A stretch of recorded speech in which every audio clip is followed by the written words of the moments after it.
I do a food fast every January. It's called the Daniel Fast. It's 21 days, and I'm going to go over the yes and no foods. And I'm also going to go over the reasons why I fast and what I do during my fast. This is probably my 7th or 8th year. I don't even know how many years I've done it, but the yes foods are fruits and vegetables, whole grains, which really keep you afloat because you got your oats, and then the whole wheat flour means you can have whole wheat pasta. You can have like spaghetti, obviously meatless with the sauce that doesn't have sugar in it. Pseudograins, so you can have seeds, you can have quinoa, you can have beans, peanuts, and you can have salt, so you can buy like salted nuts. You can have unrefined oils, and the only beverages that you have, a lot of people always say like, well, can I have this, this, and this? Well, if it's not on this list, then you can't have it. So you can only have water, fresh pressed juice, and nut milk.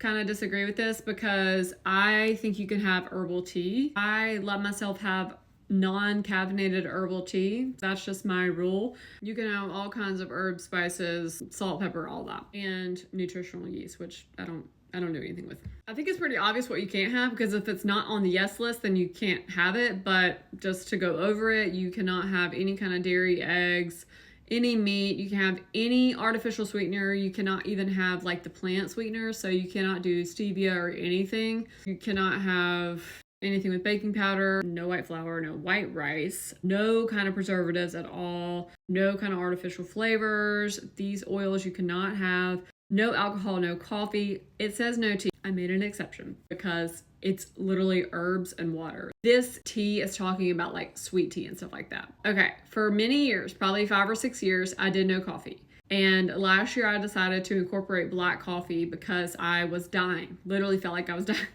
I mean, it's not easy. It's the whole point of the fast is to give up something. Obviously, you can't have gum, which really sucks because I love gum. Obviously, can't have deep fried foods. I know what you're thinking. I know you're thinking, oh my God, there's no way I could do that. I would die. You will not die. You will survive. And your gut is going to feel so good. The reasons that I do this, the health reasons that I do this, is it's a reset for your gut. You've already ate like crap all December, so you got to flush all that out. And it's also a good start for the year. So if you imagine starting off the year eating like crap in January, then you're going to continue that habit all throughout the year. But if you reset your body, it completely changes the way you eat. The very first time I did the Daniel fast, it completely changed the way I eat, like ever since then. So for years now, I've eaten different because of that fast.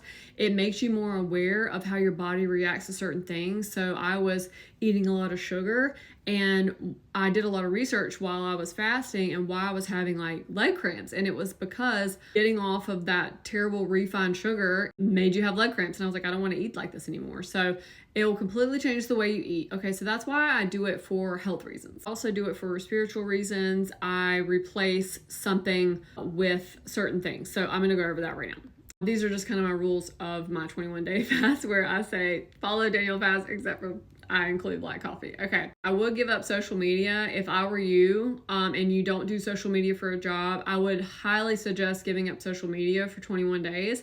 Since I can't do that, this is what I do for a living. I'm a social media manager and I'm an influencer. I'm giving up my Netflix in the evening, no TV except for YouTube sermons and education or self-help. So exchange evening Netflix for a sermon, reading a faith-based book, or the Bible. I have my quiet time in the morning, so it'll just be kind of like a double dose. No secular music. I don't listen to a lot of secular music anyway. I always listen to worship music and just like chill music. Also, I'm going to set a timer to pray every day for 10 minutes. I know that sounds like a lot, but it's really not. Once you set the timer and you start praying and talking to God, it flies by, I promise. Those are my rules. I usually document throughout the month, like meals that I make, take y'all to the grocery store with me. Also, I do a no spend January, so obviously I can spend money on food, but I try to go to the cheapest stores that I can. So I usually go to Aldi and Walmart. Even though I love Trader Joe's, for my no spend January, I try to spend as little as possible. I hope this encourages someone to take the leap of faith and do a fast this year. Even if you're seeing this on January 2nd, January 3rd, January 4th,